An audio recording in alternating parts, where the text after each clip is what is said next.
Estamos aqui mais uma vez com a incumbência de compartilhar aquilo que o nosso Deus tem colocado no meu coração e que eu gostaria de trazer hoje para compartilhar com os irmãos. É ao mesmo tempo um grande desafio, mas também uma grande esperança. E eu espero me explicar no decorrer da mensagem por que eu considero um grande desafio, e esse eu tenho certeza que vocês vão concordar totalmente comigo, que é um grande desafio, mas também espero que todo mundo saia daqui nesta noite com o coração ardendo em esperança. Vamos orar? Pai, nós colocamos diante do Senhor estes momentos que nós temos para compartilhar a palavra e suplicamos que o Senhor mesmo ministre aos nossos corações. Que mais do que palavras ou considerações de homem, o seu Espírito fale diretamente aos nossos corações e produza em nós o fruto que o Senhor quer. Em nome de Jesus nós oramos. Amém. Bom, meus queridos, o texto para nós hoje, o texto está em Romanos capítulo 12, versículo 2. Nós tivemos uma série de mensagens que o pastor Gessé nos trouxe a respeito desse texto e ele abordou assuntos difíceis que nós, como cristãos, temos que lidar no dia a dia e que tudo isso tem a ver com uma nova mentalidade, que é a mentalidade de Cristo. E eu queria hoje me deter um pouquinho nesse texto, em Romanos 12, 2, eu queria ler com vocês mais uma vez. E nós vamos voltar a esse texto várias vezes hoje no decorrer da mensagem. Paulo escreve assim em Romanos capítulo 12, verso 2. Não se amoldem ao padrão deste mundo, mas transformem-se pela renovação da sua mente, para que sejam capazes de experimentar e comprovar a boa, agradável e perfeita vontade de Deus.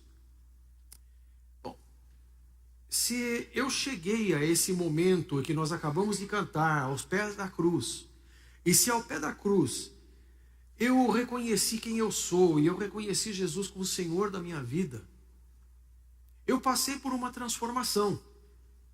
E essa transformação pela qual eu passei, me transformou de um homem natural num novo homem. A vida de Cristo passou a habitar em mim. Portanto, as coisas velhas já passaram, tudo se fez novo, não é assim? E eu creio que é assim. E eu creio de todo o meu coração que a vontade de Deus é boa. Eu creio de todo o coração que a vontade de Deus é perfeita e que ela é agradável. Mas a experiência prática mostra que eu, como provavelmente a maioria de vocês, vivemos como esses cachorrinhos na frente da televisão de cachorro. Nós sabemos o que é bom, mas os nossos olhos estão sempre nos valores do mundo. Os nossos olhos estão sempre no nosso desejo e nosso coração nos move em direção aos desejos do mundo. Essa experiência é minha só. Não é frustrante, meus queridos? Não é frustrante? Dia após dia eu acordo sabendo que eu sou uma nova criatura, que as coisas velhas já passaram, que tudo se fez novo, mas eu me pego no primeiro momento que eu tenho a oportunidade desejando aquilo que está onde não deveria estar. O meu coração está sempre direcionado para essas coisas. E mais, eu meço a minha vida pelos padrões que o mundo mede. Sabe por quê? Eu vou tentar explicar. Vamos, depois da televisãozinha do cachorro, eu quero mostrar uma outra coisa. E vocês vão achar que eu estou viajando muito hoje, mas não é. Vamos pegar um pouquinho de ajuda da informática. Vocês que entendem dessas coisas, vocês sabem o que é o setup e o que é o default, né?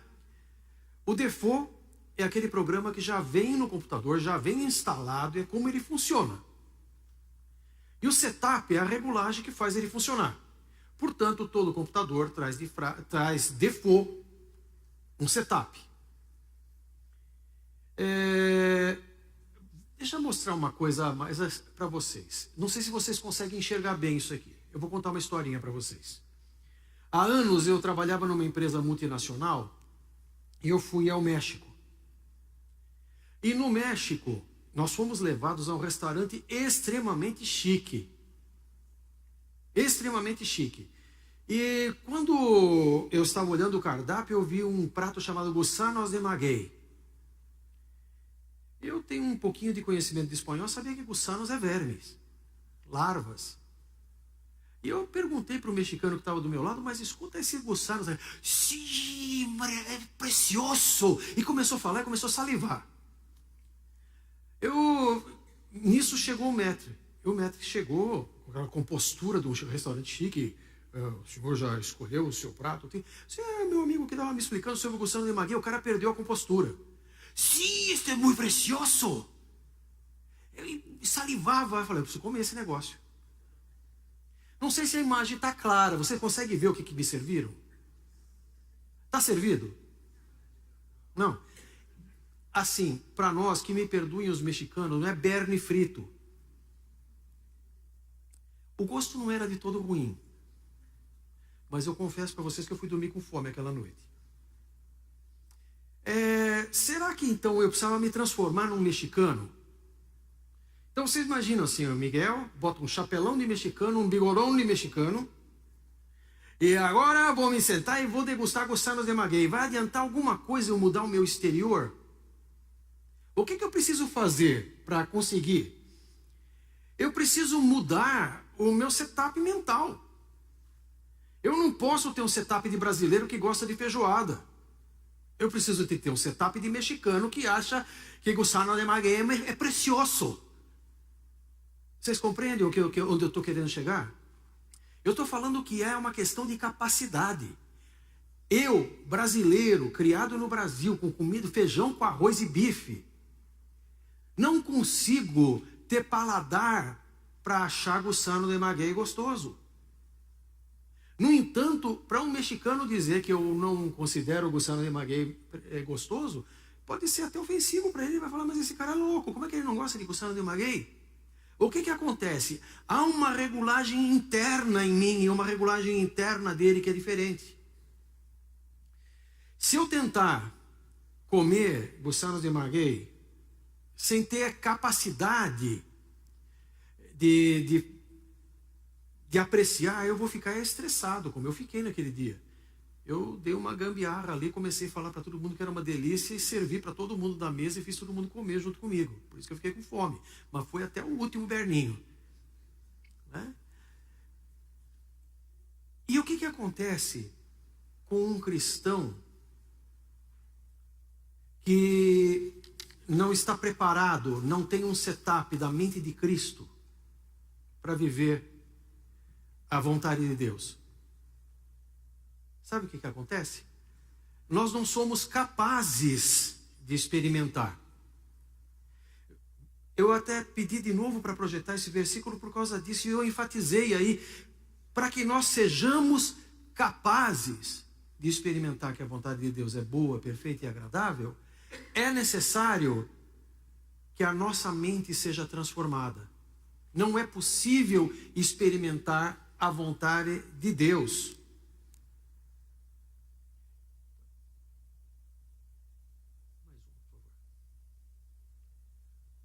Quando eu falo de vida cristã, pode passar mais um, por favor, Lucas.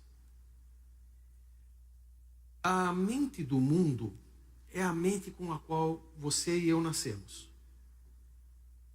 Se você conversar com qualquer ser humano, ele vai dizer para você o que faz ele feliz, o que faz ele ficar triste, o que tira ele do sério, o que o deixa entusiasmado. E, invariavelmente, se você olhar, a mente do mundo é baseada em circunstâncias. A mente do mundo olha o que está em volta de mim e à medida na qual os meus sentidos estão sendo satisfeitos, e então vai fazer com que eu faça isso que está muito na moda na nossa cultura de hoje em dia, que é procurar a felicidade. Mas a felicidade da mente do mundo é uma felicidade que consiste em ter tudo que eu quero na hora que eu quero. As pessoas estão hoje, se você for medir valores, todo mundo está muito mais preocupado com os seus direitos do que com os seus deveres. Agora, eu creio em Cristo. A fé em Cristo operou em mim instantaneamente uma transformação. Eu deixei de ser da morte e passei para a vida. Eu deixei de ser das trevas e passei para a luz. Eu ganhei uma nova vida. Mas isso não se traduz na minha vida, não se traduz na minha existência. E no dizer de um irmão que falou de uma maneira muito criativa, disse que com isso muitos irmãos que estavam perdidos e agora estão salvos, estão infernalmente salvos. Porque estão salvos, saíram do inferno, mas o inferno não saiu deles. Por quê? Porque continuam se medindo pelo mundo. Continuam se medindo pela mente do mundo. E eu tenho que agora mudar a minha mentalidade. Eu preciso de uma nova mentalidade, que é a mentalidade que já foi semeada em mim, que é a mente de Cristo. Mas eu queria voltar para o versículo. O versículo em texto de hoje, eu grifei agora a palavra transformem-se.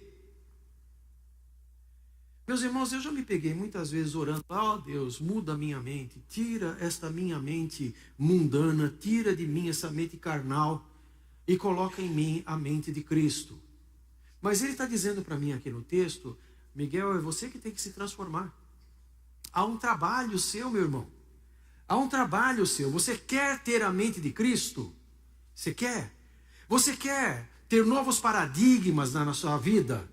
Você quer buscar sua felicidade naquilo que o Senhor coloca valor? Você quer medir o seu sucesso pelos valores do reino? Você quer medir os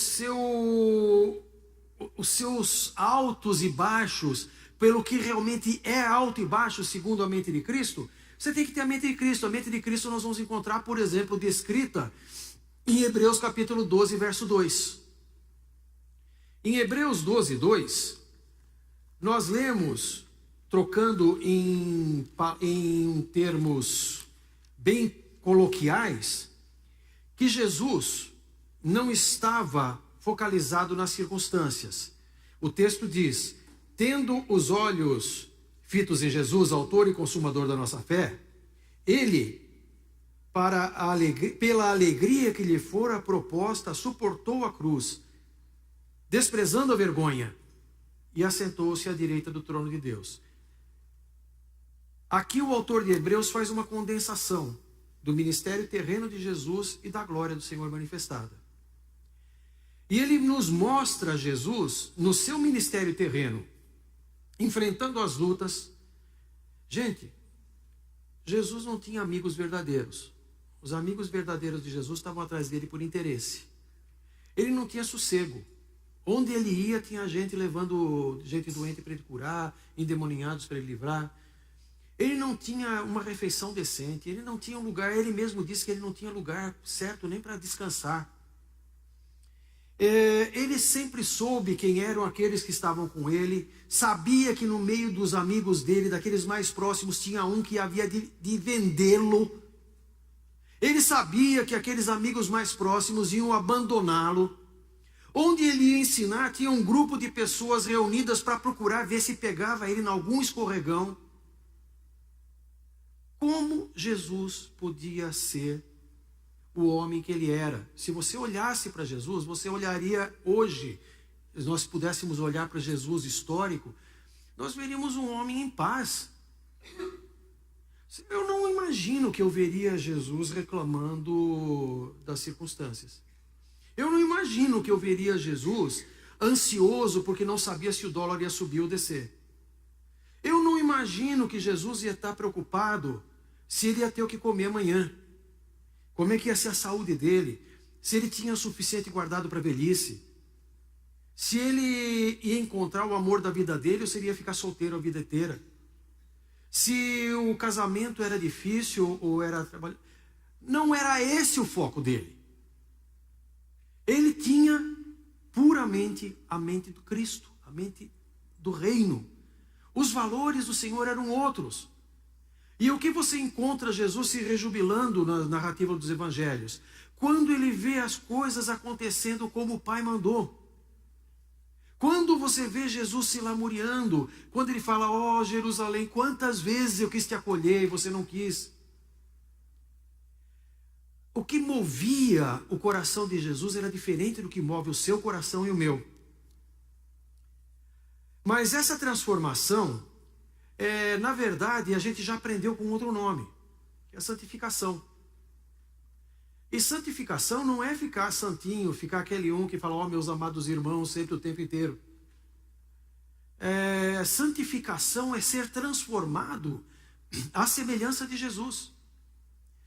E agora, eu encontro a santificação como alguma coisa que eu preciso buscar de todo o meu coração, com todo o meu empenho, com toda a minha vontade, ou seja, mudar a minha mente, mudar a regulagem na minha cabeça para a regulagem do reino de Deus, é alguma coisa que eu tenho que buscar, eu tenho que lutar, suar, chorar por isso. Eu não sei você, mas não é bem a minha experiência. Por isso que a gente não consegue. Não é alguma coisa que a gente busca com grande empenho. Mas, ao mesmo tempo, Jesus disse, sem mim vocês não podem fazer coisa alguma. Então, quem, afinal de contas, faz? Sou eu ou é o Espírito? Nós aprendemos em Filipenses, capítulo 2, verso 13, que Deus é quem faz em nós tanto querer quanto a capacidade de realizar. O assunto você vai encontrar muitas vezes em todo o Novo Testamento, mas eu queria mostrar uma imagem para você. Isso daí é alguém enchendo uma laje. Eu encontrei essa definição uma vez num livro do Francis Schaeffer, e ele dizia o seguinte: quando você faz uma laje, há um trabalho que você tem que fazer. Você tem que fazer um molde. Esse molde é cansativo, pesado, demorado. E ele até serve temporariamente para que você suba naquilo lá como se fosse uma laje. Porém não tem durabilidade, não tem resistência. Não serve ao propósito para o qual está sendo feito. Mas então, despeja-se concreto naquela forma. E depois disso, a forma deixa de ter a sua utilidade. Concordam? Como funciona essa obra na nossa vida? Eu acho que uma maneira prática de colocar isso, meus irmãos, é isso. Cabe a você e a mim lutar com sangue, suor e lágrimas para conseguir construir um molde de vida que o Espírito Santo de Deus há de transformar real, duradouro, resistente em nós. Vai ser o nosso jeito de ser. Claro que nós vivemos sempre na vida naquele aprendizado do caranguejinho que foi para a escola, que aprendia a andar para frente, mas quando voltava para casa, todo mundo andando de lado, ele voltava a andar de lado. Então o que eu preciso fazer? Eu preciso voltar, e voltar, e voltar, e voltar, e quantas vezes for necessário até aprender. E eu tenho comigo, meus irmãos, que esta luta há de durar até o dia em que o Senhor completará a obra em nós. Mas é uma luta diária, é uma luta constante. E é um constante pegar o nosso próprio nariz e falar, não é para lá, olha para o lado certo. Constantemente a gente tem que estar buscando a orientação de Deus e constantemente a gente tem que estar lutando para obter essa transformação que o Senhor está fazendo para nós. O apóstolo Paulo, aqui no contexto, em Romanos capítulo 12, nos dá pelo menos 3 dicas de ferramentas que Deus usa para que nosso treinamento seja feito.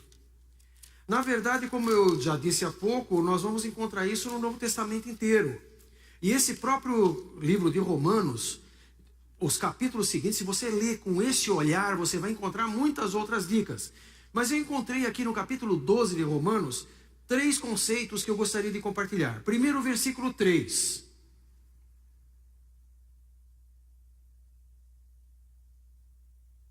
Versículo 3 me diz o seguinte: ninguém tenha de si mesmo um conceito mais elevado do que deve ter, mas ao contrário tenha um conceito equilibrado de acordo com a fé que Deus lhe concedeu.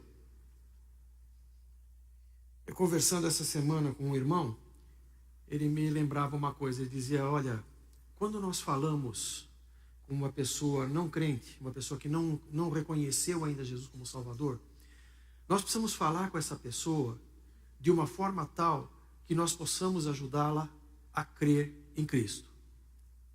Mas quando nós falamos com uma pessoa que é recentemente convertida a Jesus Cristo, nós precisamos conversar com essa pessoa de uma forma que faça com que essa pessoa aprenda a crer em Cristo.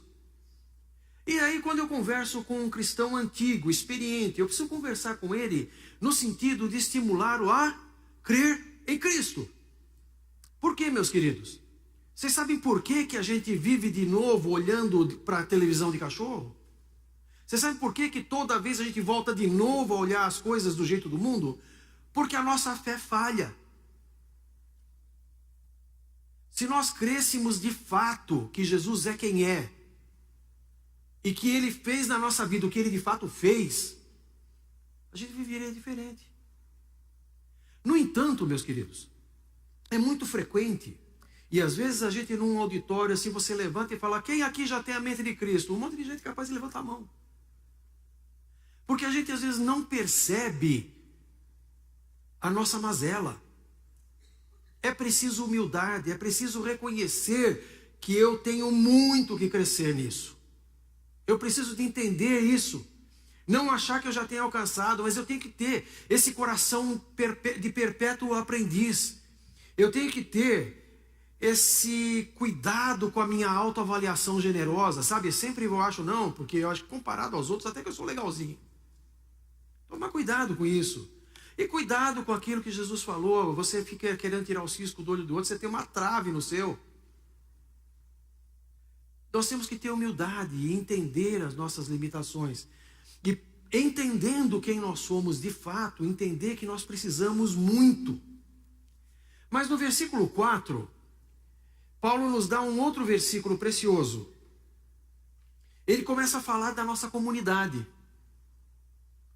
E aqui, mais do que ler esse texto, ele está falando que nós somos muitos membros no mesmo corpo. Em Cristo nós formamos todos um mesmo corpo.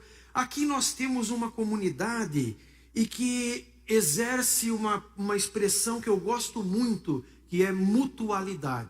É a mutualidade dos dons. Você tem dons, eu tenho dons, seu vizinho tem dons. E nós, entre nós, no nosso convívio, vamos nos abençoando mutuamente e crescendo na graça. Não adianta eu querer crescer em direção à mente de Cristo sem os meus irmãos. Eu não posso fazer isso sem vocês. Você não pode fazer isso sem a sua comunidade. A sua comunidade é terapêutica para você. Ah, mas você vai falar isso porque você não participa da minha comunidade. Porque eu participo de uma comunidade lá, tem cada irmão. Ou como um disse uma vez, Deus tem cada filho. É verdade. Mas como é que era a vida de Jesus mesmo? Céu de brigadeiro? Como é que nós somos expostos na nossa vida, no dia a dia? Nós temos que ser ao mesmo tempo esteio uns aos outros, mas também, como em Provérbios diz, como o machado que um afia o outro. Né? E não se engane, quando a gente afia ferro com ferro, sai faísca. De vez em quando sai. E é nessa dinâmica de aprender a amar e aprender a perdoar e amar os irmãos, não porque eles são legais, amar os irmãos apesar de quem eles são. Você tem que me amar, irmão, apesar de quem eu sou. Azar, eu sei que eu estou perto de você. Vocês têm que me amar do jeito que eu sou. Claro, não é, isso quer dizer que você vai ficar acomodadão? Não vai querer mudar, não, eu quero mudar. Mas se eu não tiver irmãos que me amem, que me apoiem, e que me sustentem nessa mudança, eu vou ter muita dificuldade de fazer.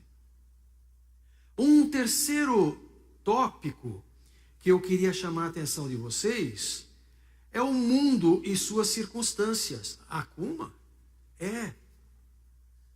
Paulo escreve aqui no capítulo 12, ele está falando o seguinte, ele está falando de como a gente lida com os maus. Ele está falando de como a gente lida com o governo, de como a gente lida com autoridade, de como a gente lida com o mundo, com um mundo mau. E aí a gente tem algumas coisas que podem ser preciosas para nós. Em verso 12 de Romanos, fala para a gente ser alegres na esperança, pacientes na tribulação e perseverantes na oração. Essa é uma receita muito boa. Se você, quando tem a tribulação, quando tem os momentos ruins, tiver os seus olhos voltados para a glória, como Jesus estava, que apesar de tudo que ele enfrentou isso com os olhos na alegria que lhe estava proposta, e se você tiver fé que você de fato vai ter isso, os seus olhos vão ser diferentes para lidar com as circunstâncias. Meus queridos, nós vivemos sofrendo muito. E como a história do mexicano do mexicano falso que ia comer gusanos de maguey e ficava estressado porque ia comer uma coisa que ele não gosta de fato, essa é a questão do que acontece conosco, cristãos, quando nós tentamos viver a vida de Cristo, sem de fato ter a capacidade de viver essa vida. Então eu vou ousar dizer uma coisa para vocês, pode ser que eu seja apedrejado em praça pública, mas eu creio que é muito frequente que os cristãos sejam mais estressados do que os não cristãos. Simples, sabe por quê? Nós não somos daqui, nós somos cidadãos de outra pátria. No entanto, a injustiça nos revolta de uma maneira que para muitas outras pessoas talvez seja aceitável. Eu sei que eu tenho um chamado mais elevado, mas eu me vejo preso a circunstâncias, a picuinhas, a bobaginhas, a coisas que não vão durar. E se você fizer uma pergunta simples daqui a 5 anos, daqui a 50 anos, daqui a 80 anos, o que isso aí vai valer? E você vai ver que tudo isso perde completamente o foco. É mais ou menos como aquela câmera que você faz, se você focaliza lá na frente, tudo que está aqui perto fica borrado. Se você focaliza aqui perto, tudo que está lá longe fica borrado. E por causa do que está aqui perto, se eu deixar a minha vida focalizada no que está aqui em volta de mim, na circunstância aqui, e ficar nesse como é que vai ser, como é que não vai ser, eu vou ficar tão emaranhado nisso que eu não vou conseguir crescer em direção àquilo que eu fui chamado para crescer. E eu falei, quando eu comecei a mensagem, dizendo que eu queria que todos saíssem daqui com uma esperança. Porque, meus irmãos, se você tem vivido uma vida frustrante como cristão, e se você de vez em quando fica cismando com você mesmo, será que de fato você se converteu? Porque você continua amando as coisas do mundo e não amando as coisas segundo o Senhor? Deixe-me dizer uma coisa, há esperança para você. A sua mente precisa ser transformada. E você precisa trabalhar pela transformação da sua mente. E na medida que você trabalhar pela transformação da sua mente, o Senhor há de dar concretude a essa transformação. E há de produzir em nós frutos que glorifiquem o seu nome. E sabe quem mais vai sair ganhando com isso? Você. Eu acho engraçado como nós somos. Meu netinho está com cerca de 1 ano de idade. E ele tem um detector de não pode. Tudo que não pode é o que ele tem vontade de fazer. E uma das coisas que ele gosta muito é de buraquinho de tomada. Agora, a gente poderia, né, coitadinho do menino, ele está querendo, né? Podia, legal, deixa ele brincar, conhecer o mundo, conhecer o buraquinho da tomada. Não, você vai levar um choque, eu não quero que você leve um choque. E nós acabamos nos comportando em relação à vontade de Deus como aquela criancinha de 1 ano de idade que fala, eu queria tanto estar me divertindo, mas o Pai do céu não me deixa. Se eu não fosse crente. Você já pensou isso, não pensou?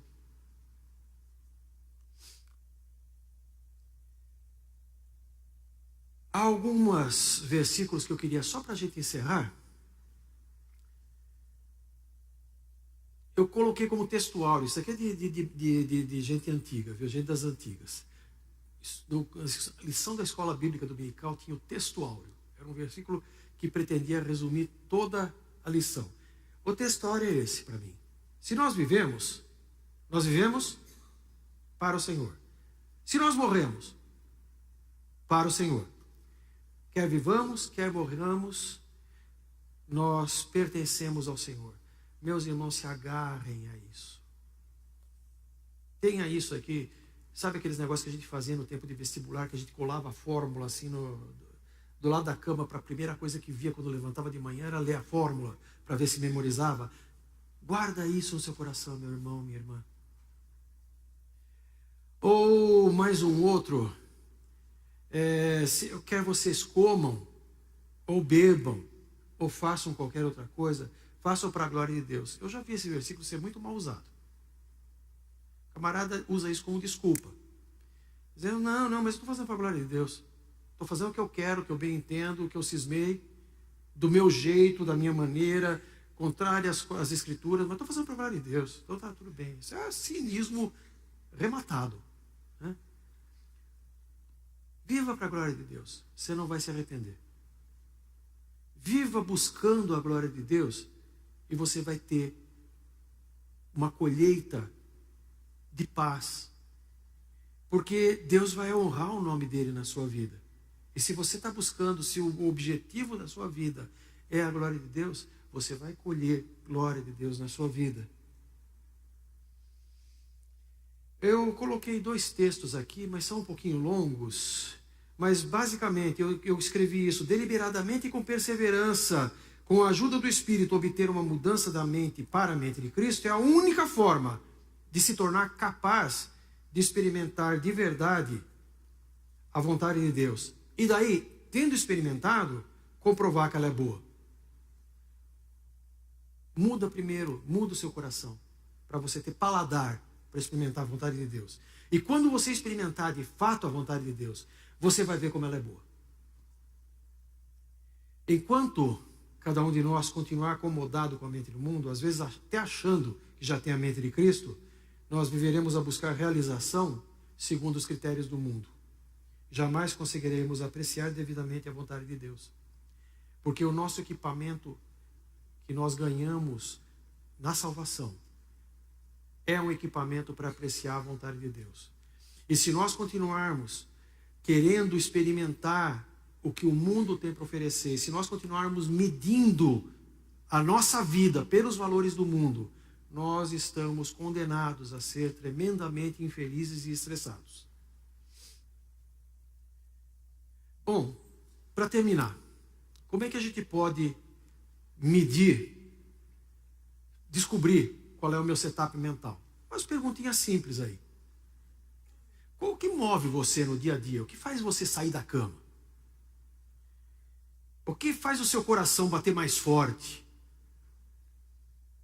Ou como a propaganda do Pão de Açúcar, o que faz você feliz? E o que te entristece? Perguntinhas bobas, simples. Mas faz. Faça para você mesmo. Ou talvez uma maneira mais simples, uma única frase, seria o seguinte: o que move você a orar? Pelo que você ora? Senhor, abençoa, que eu tenha um aumento no emprego, que eu tenha... O que faz você orar? O que move você na sua intimidade a ir buscar o Senhor é aquilo que de fato está movendo a sua vida. Com frequência, a gente ora na base do simplesmente fazer. Eu tive durante muito tempo essa sensação, olhando depois para trás, quem eu era.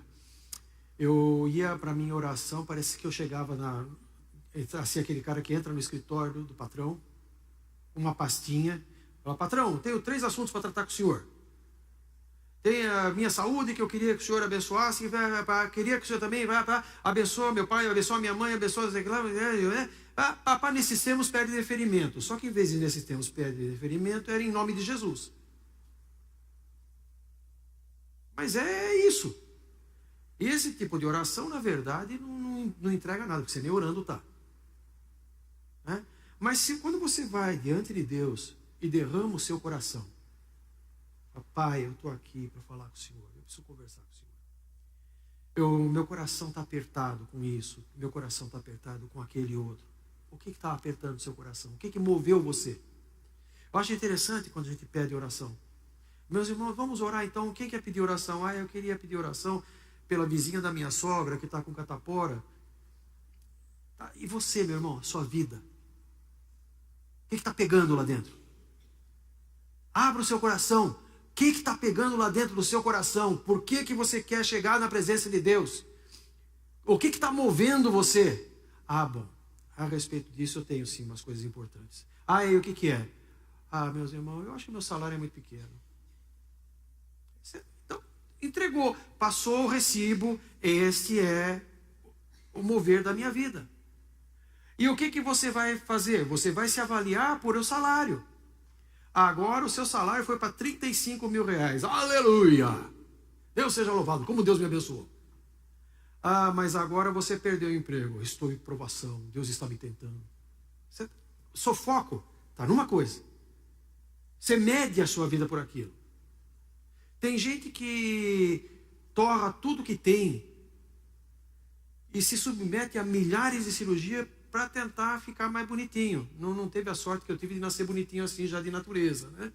Então a pessoa fica se ajeitando, fica se arrumando. E aquilo move a pessoa. E se você perguntar para ela o que move a sua vida, beleza. Meus irmãos, é perecível, carne é perecível. Vamos passar um por outro.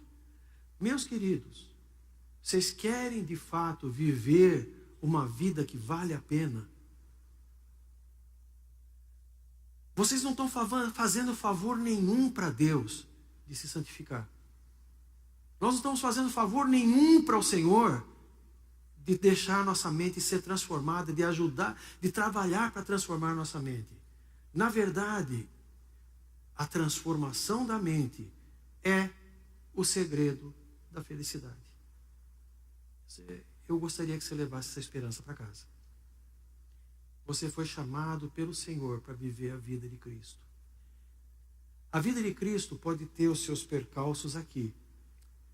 Como diz um velho hino, temos por lutas passado, umas temíveis, cruéis, mas o Senhor tem livrado nelas seus servos fiéis. Se Deus é por nós, quem nos vencerá? Dar-nos-á poder real. Deus nos guardará. Lembra desse hino? Que Deus seja louvado pelo amor que Ele tem revelado por nós. Que toda honra e toda glória seja a esse Deus que não apenas nos livrou da morte, nos livrou do pecado, nos livrou da maldição, nos livrou da perdição, mas nos deu para viver aqui e agora uma vida que vale a pena. Tão somente não vamos ser tolos o suficiente de nos aferrar à nossa mente mundana, mas vamos nos transformar e nos deixar transformar. Vamos trabalhar e cooperar com a obra do Espírito Santo. Vamos usar as circunstâncias a favor desse grande desafio. O desafio de mudar a própria mente. Que Deus nos abençoe assim. Vamos orar?